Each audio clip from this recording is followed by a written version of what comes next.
à Minecraft, ce jeu paisible.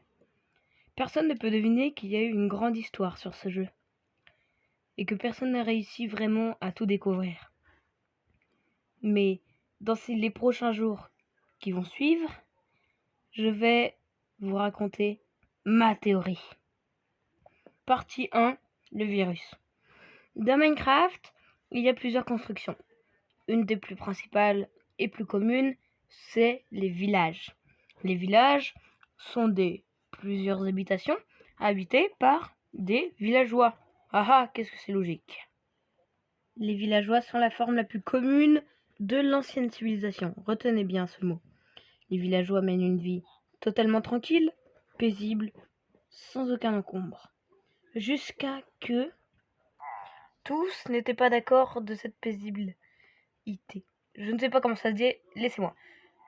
Les pillagers ont décidé de faire des expériences dans ces villages.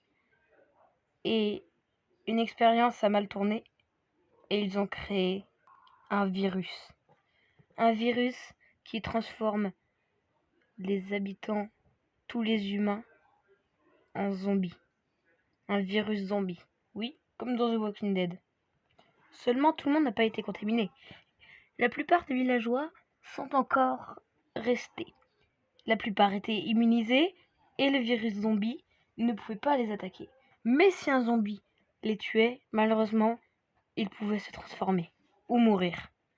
Le virus les affectait aussi. Perdu de peine à l'idée d'avoir le village et toute la population du monde transformée en zombies, l'ancienne civilisation s'est cachée. Enfin, une partie. Les villageois, eux, sont restés. Mais une autre partie de l'ancienne civilisation, elle est partie se cacher et créer des murailles pour se protéger du virus. Une forteresse bien cachée sous terre est toujours présente dans un monde Minecraft. Je parle de la dernière trace de l'ancienne civilisation, les Strongholds. Ils ont été créés pour pouvoir se protéger. Que les villageois se protègent, mais les villageois n'ont pas voulu venir. Le reste de l'ancienne civilisation s'est caché dans ces Strongholds et est allé chercher des livres dans des bibliothèques. Ces bibliothèques renferment plein de livres, des milliers de livres. Grâce à ces livres, l'ancienne civilisation a pu trouver comment vaincre le virus. Ce remède est simple. Jeter une potion de faiblesse, puis donner une pomme en or. L'infecté se transformera en villageois. Il tremblera, il sera impuissant, mais quelques secondes après. Mais les Strongholds ne cachaient pas que des livres. Le Stronghold était aussi utilisé pour aller dans une autre dimension. La dimension de l'End. Regardez bien. Un portail de l'End a été trouvé et construit dans le Stronghold à partir des livres. Les livres ont révélé comment ouvrir le portail et une partie, pour ne pas dire toute, l'ancienne civilisation est allée là-bas. Persuadés que les villagers continueront à aller les attaquer, il n'y a qu'une seule solution. Et ils ont mis l'Ender Dragon. Vous inquiétez pas pour les Wizards, c'est juste un beau bordel. L'Ender Dragon est le fruit de cette ancienne civilisation. Avec les livres, ils ont réussi à recréer cette forme de vie. Et ça protégeait l'End. En attendant, ils ont pu aller dans le véritable End. L'ancienne civilisation s'est cachée là-bas. Dans cet End, les End City. Sûrement les vestiges, encore une fois, de l'ancienne civilisation, qui était réputée pour être de grands constructeurs. Ils ont construit les End City, ont vécu là-dedans, mais du manque de nourriture, il est arrivé un sort terrible. Du manque de nourriture, ils ont essayé de manger les Coris Fruits. ce qu'il y a devant vous. Et malheureusement, ça les a transformés en Enderman. Voici les restes de l'ancienne civilisation. Des Enderman. Mais l'ancienne civilisation n'est pas allée que dans l'End. Ils sont aussi allés dans une autre dimension qu'ils n'ont pas trouvée dans les livres, mais qu'ils ont découvert par hasard. Ils ont trouvé les portails abandonnés. D'anciens portails menant vers une dimension. Ils ont réparé ces portails et ont trouvé la nouvelle dimension. Aussitôt, dans cette nouvelle dimension, ils ont commencé à construire, comme ils avaient l'habitude de faire. Ils ont construit les forteresses pour se protéger du virus, se protéger des Illagers, même si les Illagers ne sont jamais allés plus loin. Mais ça, c'est ce que nous croyons. À cause de la chaleur, ils sont tous morts, et leurs cadavres sont encore là. Leurs crânes sont encore là, dans la Soul Sand, le sable des âmes.